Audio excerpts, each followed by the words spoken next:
Hello and welcome to a review of the Naboo Starfighter, or just Naboo Fighter it might have been called, from 1999. This is one of the first LEGO Star Wars sets of the original 13, released in 1999. It is quite interesting, based on Phantom Menace, of course. It is of the Naboo Starfighter, which was the big new kind of ship design at the time. You know, it was a secret and lockable in the Rogue Squadron game for Nintendo 64. It was this iconic looking, interesting design. It was very different than anything seen in the original trilogy. The original version is known for its bold yellowness, which of course this has, and its sleekness, which this doesn't have. And I think that's an interesting kind of paradox that we'll get into later. But first, kind of the extra details, extra little small things. This set's supposed to come with two droids that have blasters, with megaphone style blasters, very cool. They have this cart, which I like for play purposes. It's very cute. I adore four-wide vehicles so much. I cannot express how much I love them. And although this isn't really a four-wide vehicle, it still remains. The charm still remains, and I love this. I don't even know what it's supposed to do, but I think that just makes it even a more fun and inspired inclusion.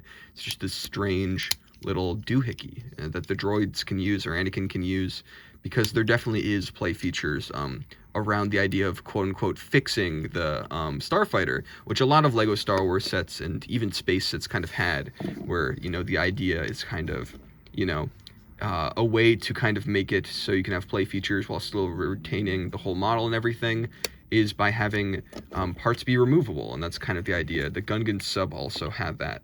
And given the fact that in the actual movie, a plot point was that the Royal Starfighter, like the big shiny chrome one, that one fell apart. So it kind of makes sense that, like, you know, like, okay, like, stuff falling apart, that's the Phantom Menace's thing, you know? If you gotta fix it up, gotta get 500 cents from Watto.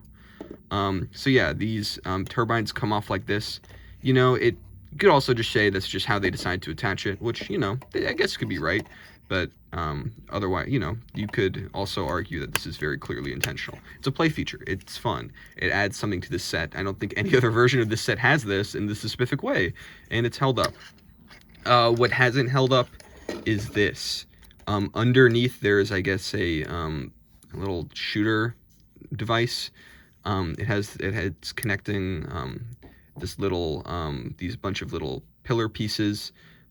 Blue doesn't age the best. This one's cracking. It's very awkward. It falls off very, very often, and it looks kind of ugly. It does allow the set to kind of stand on its own a little bit, which is cool. I do appreciate that, but I don't think it's worth. They could have just made it to stand, or, you know, you could just use 2 bricks of your own collection if you really wanted to do that. But instead, it feels very strange. The design itself, I really love, because one of my favorite things about the original wave of LEGO Star Wars in 1999 is the way that these sets tried to adapt the sleek CGI look of Phantom Menace, but with the blocky, angular shapes of LEGO. And the contrast is kind of fascinating to me, because if you see here, it's like they're trying to build up this large, smooth shape, but really it looks like a pyramid, and that's kind of fascinating. It's interesting how some things line up very well, others don't, and they kind of are able to fill in the gaps in interesting ways. It's kind of like I've described it before as impressionistic, and I'd say this one isn't really that, because it's not like they're including random colors that don't belong, you know, that kind of makes sense if you squint, or in the kind of like a stylistic sort of way, but it definitely is a different approach on this kind of thing. Just building it up with bricks. It's satisfying to build things up like that. Very traditional Lego, bricks on top of bricks. And I don't know, I really like that. I think it works because there's a good balance, because these cone pieces and, you know, this windscreen, they provide some roundness. So there's a good contrast. There's kind of like places where it's angular, places where it's rounded. It has a nice balance there. For some negatives, these parts of the set quite fragile. I think with a few modifications they could have done a little bit better. Like, I don't know why they don't include a longer Technic rod to kind of, you know, jam it in there. I don't know if it's natively, if that's like an illegal connection, maybe it's stressing some parts, but it seems to kind of be needed in terms of how this, it's not the best connection, to be honest. This and it falls off pretty frequently. I don't know.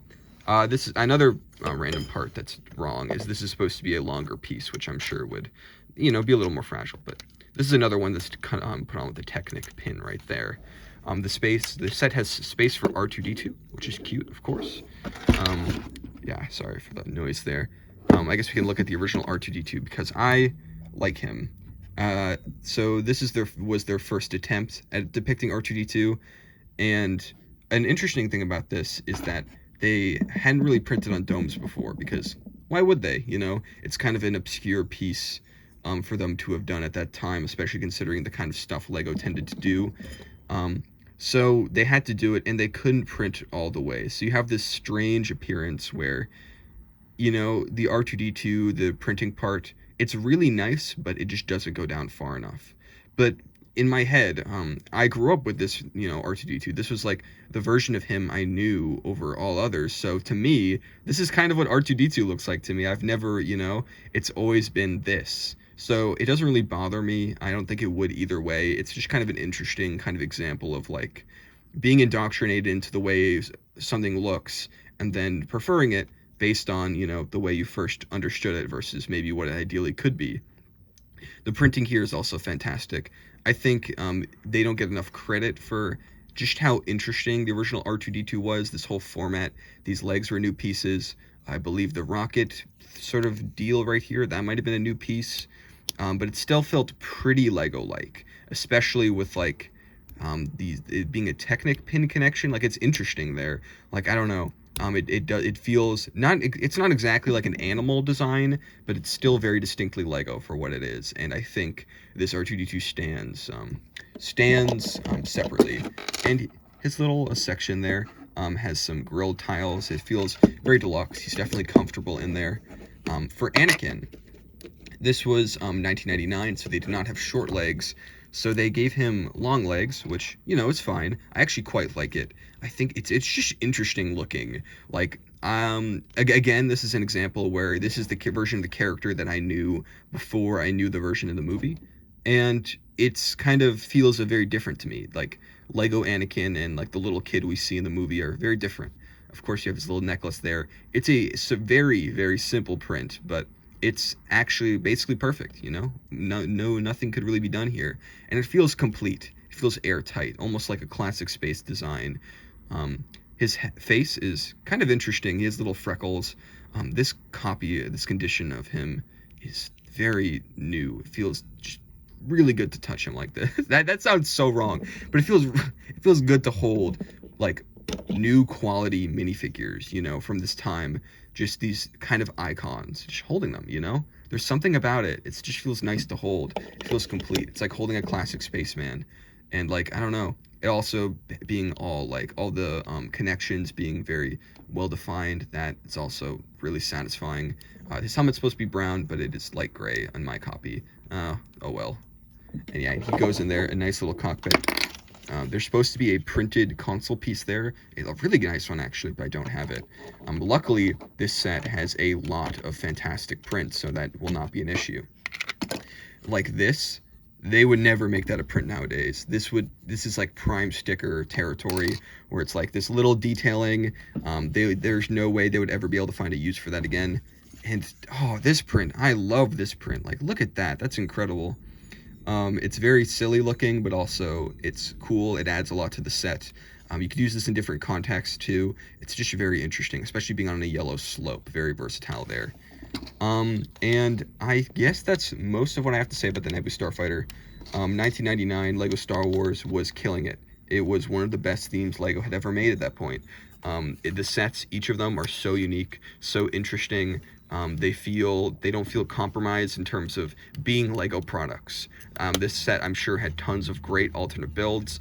I like a lot of the construction going on here, especially the unique stuff that they would not attempt in other sets. There are problems. I wish it was sturdier in some aspects. I think this connection especially has not aged well at all, but I think it's super unique, and no other Naboo Starfighter will ever look like this. It's like the antithesis to the 2002 UCS one, where that one is all about being sleek and chrome. This one is like rugged. This feels like it's from the original Star Wars and not the prequels, which is an interesting kind of feeling, and it also feels like Lego, and it also feels like a big banana. Like, I don't know, like, I do love this thing. It is a classic set. And I don't know, probably my favorite Naboo Starfighter. I don't think there's really, I mean, besides the chrome one, but does that one even exist? Let's be real. Thanks for watching.